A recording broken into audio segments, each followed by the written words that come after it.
who should not be an entrepreneur, and when do you know when to give up? About 2/3 of America should not be entrepreneurs. And the reason you would know that is you're unable to make the first step. If you don't have the ability to take risk, you'll never be a successful entrepreneur. Because I'll give you an example. In great business schools, I teach at practically all of them. Almost half the class become consultants. They don't have the guts. Because think about a consultant. They never make any decisions of consequence. Mm-hmm. You get paid a lot. It's great. If you go to the top of your consulting firm, maybe you make $3-4 million a year. That's great. Can't complain about that. But every decision you make is just a consultation, so that an executive who actually makes decisions, who's a real entrepreneur, can say yes or no to that idea. You're just making decisions of no consequence whatsoever. And the reason I don't hire consultants is after 2 years, they get that virus. They're just generating opinions. They're not doing anything. And I don't mean to insult consultants. I would just never hire them. And so if you really, jump off and become a consultant, you're going into a life of mediocrity. And I'm trying to define the difference between that life of mediocrity and one where that same graduate says, I'm going to take a chance. I'm 28 years old. I don't have a family yet.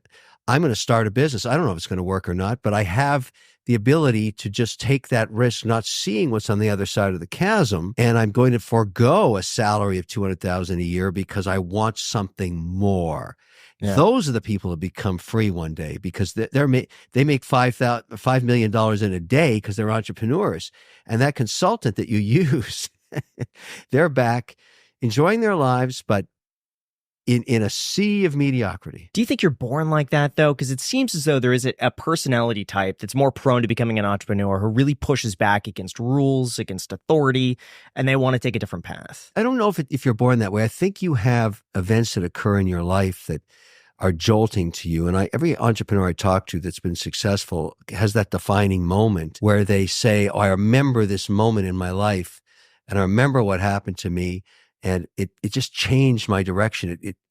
It's like a meteorite in space. Knock it off course a fraction of an inch.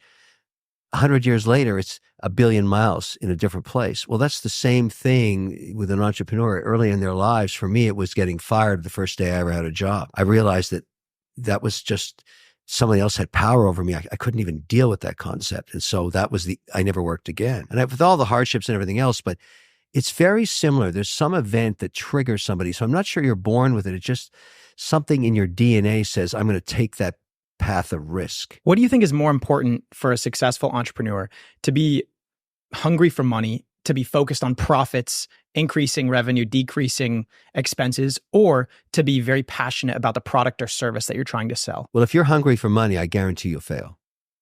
100%. If you start into entrepreneurship and on a journey and all you care about is getting rich, you will fail. You will fail miserably. Every entrepreneur, not some, every single one that achieved some massive liquidity event that I've talked to, and I've met many of them, they don't even remember, the day it happened. They just woke up and said, oh my goodness, I'm filthy rich. But they weren't calculating for that. It's because they created something of such value that someone else said, well, we want to buy that business and you own whatever you owned of it. And that's what happened to me. I woke up one day and we sold the learning company for $4.2 billion. I was one of the founding members. I had founders shares. I wasn't even thinking about that the night before when we were negotiating the deal. And then the funny thing was when we all came back to the office, the 10 of us that were founders, we didn't know anything else except to go back to work. We didn't even know what to do. So the only difference was we were filthy rich. Over time, people change sort of their momentum and their motivation. But if you think that you can calculate the exit and that somehow you can start a business because you know you're going to sell it and make a lot of money, you will fail 100%.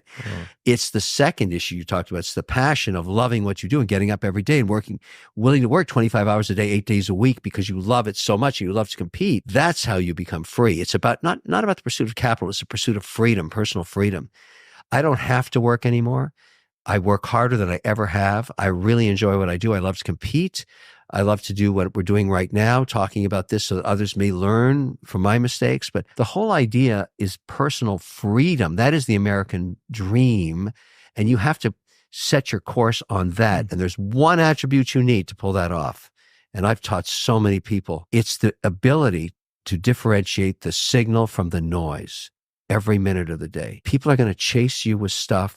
You're going to get 1,000 ideas. They're going to call you and ask you to do stuff. If it's not on task for the signal, it's noise. It's noise. And you have to just push it aside. Those are the great entrepreneurs. They don't deal with the noise. Who are you competing against? It's when I start a business, for example, let's say watch insurance. I'm a big watch collector. I've looked at every single policy there is for watches. None of them work for me. Why? The problem with watches, that if you go and get a rider on your home insurance, you're going to notice when you actually read the fine print that you're going to end up in many cases with a depreciated value of the watch 10 years later when you lose it or it gets stolen or you break it. Except the majority of watches these days go up in value and sometimes geometrically. Certain brands quadruple in value, and your policy a decade later when that watch is out of production can't even contemplate its market value. So I want a policy that actually scrapes market value every 24 hours, and I can insure it for exactly what it'll cost to replace it. Or I can insure it for the purchase price. I can decide myself, but I'd much rather insure my watches for what they were worth last night. So I have a policy with Chubb, and it's a stated value. And I've started doing this with cars too. Yeah. And I notice it becoming a lot more common, a stated value. And then if that watch gets lost or stolen, they replace that, I think, plus 50% up to the total policy amount. So let's say you have 100,000 in watches. Right. One of those watches is worth 20. You lose it, it gets stolen. They'll cover that up to 30, up to the total policy limit of 100 within a certain period of time. Okay, what happens if that's a steel white-faced Daytona that you bought for $12,000 that's now trading for $58,000? Well, then you do a stated value of, and that eats 30 up, or 40. and that eats up how much of your of what you've got left for the other 5. Whatever you say. Right. So for I think I have 5 watches. I stated values on all of them. And I stated the value based on what they're selling for on Chrono 24. Okay, so if I were to replace I would it, rather there's be few policies like No, that. I get it, but Yeah. I'd rather solve for a different problem. I have many watches. I only want to insure the 25 I travel with. And I want to travel maybe for a month with these to go shoot Shark Tank, for example. I'm going to put them in a bank vault in LA. I want the value of every one of those watches that day should it get lost. And I want to be able to turn that policy off when I swap it out for another 25 watches. Maybe I only have 3 watches and I only want to wear 1. It doesn't matter. I want a different kind of insurance product. There's nothing wrong with what you've got, but it doesn't solve for me. If you think you're going to spend 1.72%, which is approximately what you're spending of the replacement value on your watches, I would want it to be accurate. I want to check the language regarding what theft is theft and what loss is loss, because I'm writing it specifically for watches. And lastly, does it work internationally? Because I travel a lot. And I've talked to thousands of people that are collectors of watches, and they all want the same thing and they can't find it. There's nothing wrong with Chubb. There's nothing wrong with Lloyd's of London. When you make something specific for just watch owners, maybe you've made a better mousetrap. The biggest challenge the watch industry has in insurance is customer acquisition. I do not have that problem. There are millions of people who know I'm a watch collector. And when we tested this, I just put one 15-second ad out and got requests for 2,000 policies. No insurance company's ever been able to do that. So I'm pretty confident that a year from now, after I've launched this product, I'll be a great competitor and I'll make this industry better by offering a better product that people have to compete with. That's why I like to be a competitor. I see a hole in the market. I see a need. I see something that's required. I go pursue it. A really scary truth is just how vulnerable your digital life is, and most people have no idea until it's too late, and then they're stuck spending several hours trying to solve a problem that they did not create. So don't be like my roommate Kevin, because I kid you not, his identity got stolen 2 years ago, and guess who's still paying for it? Me. Because the one thing he still can't recover is his Venmo. See, the trouble with identity theft and fraud is that it doesn't happen all at once.